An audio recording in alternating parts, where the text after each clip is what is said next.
So 3D printing is an amazing hobby, and you can pretty much make anything you can think of. There's tons of amazing artists and tons of amazing files. But here's the thing. Let's make them. Alright, sorry for the dad joke, but I thought it was pretty funny. First things first, this is a Yosh Studios 3D print. It was a few months back, but you're still able to go back and buy this file. It's a super easy print, so if you want to find it, I'll put the link to Yosh Studios in the description. But as you can see here, I've already loaded the STL files into my slicer. It's Bamboo Studios, and I have them on separate plates. I usually load all of the files together, just so when I scale up the model, they're all scaled together and I don't have to go and individually remember what did I scale this at. So I have that here. So I'm going to go ahead and scale them up to what I did. I believe I did 105.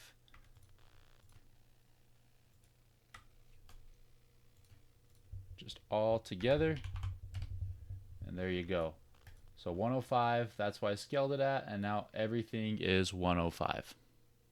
So the next thing I'm going to go ahead and do is I'm going to go ahead and set it to my preset. If you don't have this preset already, I have it labeled good support. I'll link the video as well to my support settings. This has been really good for me, and I've gotten some great prints. So if you want to try it out, check out the video after this. So click that. And then orientation is a big thing. Make sure when you orientate, like this dark patch right here, that means it's out of bounds and I can't do that. So what you're going to do is you're just going to highlight the model. You're going to select lay on face, and I will probably tilt this back a little bit. We'll see what that looks like. Okay, I need to adjust. We can bring it forward. And it's good there. Okay. Next up is the face. And if you look at the face, his brow ridge is an overhang, and that's a pretty big overhang. And so what you're going to do is just a little bit different. I don't want to lay it face down. Like, I don't want to do this, because when you get the top layers, the ringing effect will be on his face, and that's what people are going to be looking at, and I don't really want to do that. So what I'm going to do is I'm going to lay this upside down like that. Okay, so I'm going to highlight. We're going to rotate it and get it to where we want it to, so it's in the build plate area. Might be a bit wide, so we're going to go at an angle. I usually like to face my 3D prints towards the camera so I can get some good time lapses, but this is going to save you a lot of time. So I always like to kind of try to minimize where the supports go, because they're always going to have a different surface texture than where it was just printed. And so when you flip up the mask like this, it's going to avoid those defects, any defects you have. And where the defects are going to be are near the top right here, where you're not going to see, or near the bottom, where again you're not going to see that much. So the face is going to be good. The eyes, I'm just going to leave like this. Okay, with these mesh eyes, I love the cosplayers, the STL artists that do the mesh eyes, because I don't mind putting lenses in, but the mesh, it's nice. You can see through it. It's not too complicated. Always though, I print these straight up and down. You might get a little bit of stringing in there, but what you do is you just take a lighter and quickly go across it, and all the string is gone in the mesh itself. So the files, well, hold on, I need to do something with strength real quick. So typically what I'm going to do is I'm going to go to gyroid, and I'm also going to go to about 5%. All right, I'm going to go ahead and click slice, and then I'll get back to you guys when it is done. All right, so the slice is good. We got about $24, $25, and it's going to take about 2 days to finish. That's for everything: back of the helmet, mask, and the eyes. It's not terrible, but that's what you're going to do. So I'm going to show you what a couple of these prints look like, just so you can see. So let this load for a second, and it will pop up. All right, so there you have it. Okay. This will be in orange. I know it shows green here, but it's going to be in orange. This is where all the supports are going to be. Okay, and in my support video, you are going to see these will just pop off super easy. So if you want those, again, it's down below in the description for my support settings. Usually you don't really need this part right here, because it is kind of a dome shape and it will support itself, if you don't mind a couple loose strings here and there or a couple loose layers here and there, that'll be fine. But I'm just gonna let it print that way, just because it's easier instead of going and blocking it out. But you can save some time and filament if you choose to do that, because I am gonna be, if I were to block that out, I would cut this arm off pretty much, and then that whole center part would not be there. Let's go ahead and take a look at the face, and I'll show you why I flipped it upside down. Alright, so here's the face. The only supports we're going to have on the front are pretty much the nose bridge, and then right here along the cheekbones.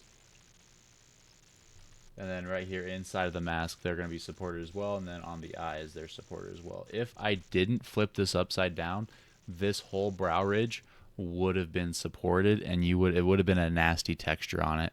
No matter how good your support settings are, sometimes this is a texture print too. It's not going to be as nice as the rest of the print, and so I didn't want that to show up on its face, and so I flipped it upside down, and it works out great. And then the eyes last a little bit. Okay. You don't even need that support really. I'm just going to leave it. If you want to, the biggest part that I might go back and redo this is I'm going to highlight these areas right here on the bottom. Okay. And so that the bottom is all the way supported, if that makes sense. Okay. So I'm going to go ahead and get this printed up, and then I will show you the mask and how it turned out and what I did to it, just to add a little bit more texture on it and things like that. So time lapse.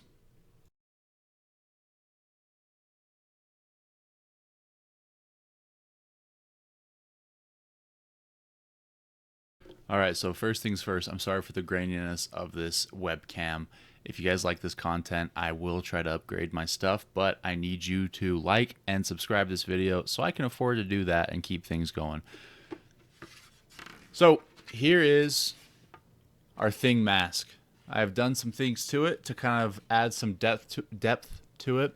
Not too much, and it's not too difficult to do, and you'll be able to do it yourself. So first things first, I sprayed a clear coat on this to kind of seal all the layers and everything like that. Okay, so clear coat, seal everything up.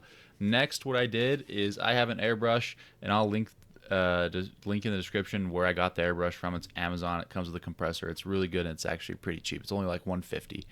And then the paints I use are Army Painter speed paints. They're super simple, and they're also really nice to use and pretty much airbrush ready. And a little bit goes a long way. So what I did is I took some, let me get my paints here. Let me see what the names of it are. First, I got like Fire Giant Orange, and that's like a darker orange color. And all I did is over the clear coat is I sprayed inside the cracks. Okay, next got some Sand Golem, did the same thing, and then last little bit, Zealot Yellow. And this just adds some depth instead of just being a straight orange rock, okay, with no depth or anything. All the colors were the same. That's just going to add some shading, and it goes a long way. Like I said, it doesn't take any time at all. You just put it in the pen and you spray it all over, and then you got some depth and some shadows. I didn't touch the top surface or the where's this at? This like rock layer on the inside. I left those alone. I just mostly went around the edges with darker paint. But this turned out good. The mesh eyes I hit with some blue, and then I put a black pupil on. You can't really see the pupil right now, but I think it turns out pretty great. The last thing I did is magnets right here. Since I scaled it up, it's not a perfect fit, but they still are strong enough to fit and hold, and it does fit my head pretty well. My next thing that I'm probably going to do is I'm going to cut some foam pieces and glue them in the mask and on the head, just so I can wear it on my face without it moving too much. So here's what it looks like on.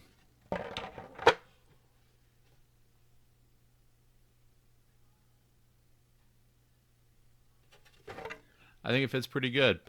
So that's how I made my Thing helmet. If you have any questions about my 3D printing or anything that you need to know about 3D printing, just comment down below and I'll try to answer the best of my abilities. Other than that, like the video. I appreciate you watching. And if you have anything else, let me know, and I'll catch you on the next build.